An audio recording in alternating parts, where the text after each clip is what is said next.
નમસ્કાર મારા સનાતની પરિવાર આધ્યાત્મની દુનિયામાં આપ સર્વેનું ખૂબ ખૂબ સ્વાગત છે। મિત્રો, આજે આપણે જાણવાના છીએ છઠ્ઠા અધ્યાયનો સાર અને મહાત્મ્ય। તો સૌપ્રથમ આપણે જાણીએ છઠ્ઠા અધ્યાયનો સાર। છઠ્ઠા અધ્યાયમાં શ્રી કૃષ્ણ ભગવાને કહ્યું કે જે અંતરાત્માને મારામાં પરોવી શ્રદ્ધા અને પ્રેમથી મારું ભજન કરે છે તે બધા પ્રકારના યોગીઓ કરતાં ઉત્તમ છે, પણ જ્યાં સુધી પરમાત્માનું સ્વરૂપ, ગુણ અને પ્રભાવને નથી ઓળખતો ત્યાં સુધી તેની મારફત અંતરાત્માથી હંમેશા ભજન કરવું બહુ અઘરું છે અને ભજનનો પ્રકાર જાણવો પણ બહુ જરૂરી છે। તેથી શ્રી કૃષ્ણ ભગવાન ભક્તિયોગનું વર્ણન કરવા માટે 7મા અધ્યાયનો આરંભ કરે છે। મિત્રો, હવે જાણીએ આપણે છઠ્ઠા અધ્યાયનો મહાત્મ્ય। શ્રી શંકર ભગવાન પાર્વતીને અને શ્રી વિષ્ણુ ભગવાન લક્ષ્મીજીને કહે છે કે હે દેવી, હવે હું છઠ્ઠા અધ્યાયના પરમ પવિત્ર મહાત્મ્યને કહું છું, તે તમે ધ્યાનપૂર્વક સાંભળો। પ્રતિષ્ઠાન નામનું એક નગર ગોદાવરીના કાંઠે વસેલું હતું। આ નગર બહુ જ સુંદર હતું। ત્યાં જ્ઞાનશ્રુતિ રાજા હતો। આ રાજાના પશુ પક્ષી પણ વખાણ કરતા હતા।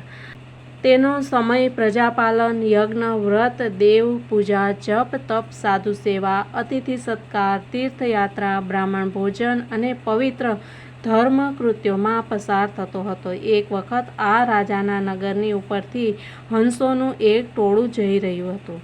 તેમનામાંથી એક હંસે બીજા હંસોને કહ્યું કે જુઓ, આ પ્રતિષ્ઠાન નગરનો રાજા ધર્માત્મા છે।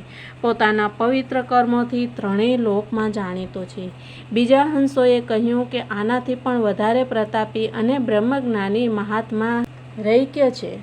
રાજા જ્ઞાનશ્રુતિએ હંસોની વાતચીત સાંભળી અને મહાત્મા રૈક્યના દર્શનની ઈચ્છા કરી, પરંતુ તેનો પત્તો નહીં મળવાથી રાજા કાશી, પ્રયાગ પ્રભૃતિ બધા નગરોમાં ભ્રમણ કરતા કાશ્મીર દેશમાં માણિકેશ્વર નામના મહાદેવજીના સ્થાન પર પહોંચ્યા। ત્યાં મહર્ષિ રૈક્યનું દર્શન કરતા રાજા જ્ઞાનશ્રુતિને બહુ આનંદ થયો। રાજાએ રૈક્ય મુનિને પ્રણામ કર્યા અને પૂછ્યું કે હે મહારાજ, આપને આ અમોઘ પ્રતાપ કોને મારફત પ્રાપ્ત થયો?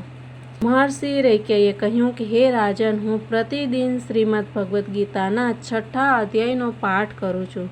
તેના પ્રભાવનું આ ફળ છે। રૈક્ય મુનિ મારફત શ્રીમદ ભગવદ્ ગીતાના છઠ્ઠા અધ્યાયનું મહાત્મ્ય સાંભળી અને રાજા જ્ઞાનશ્રુતિએ પણ છઠ્ઠા અધ્યાયનો પાઠ કરવાનું શરૂ કર્યું અને તેની મારફત બધા સુખ ભોગવી અને વિષ્ણુ લોકમાં ગયા। ઇતિ શ્રીમદ ભગવદ્ ગીતાના છઠ્ઠા અધ્યાયનું મહાત્મ્ય સમાપ્ત। મિત્રો, કાલે આપણે જાણશું અધ્યાય 7મો। ત્યાં સુધી બધાને જય શ્રી કૃષ્ણ, રાધે રાધે, ભારત માતાની જય।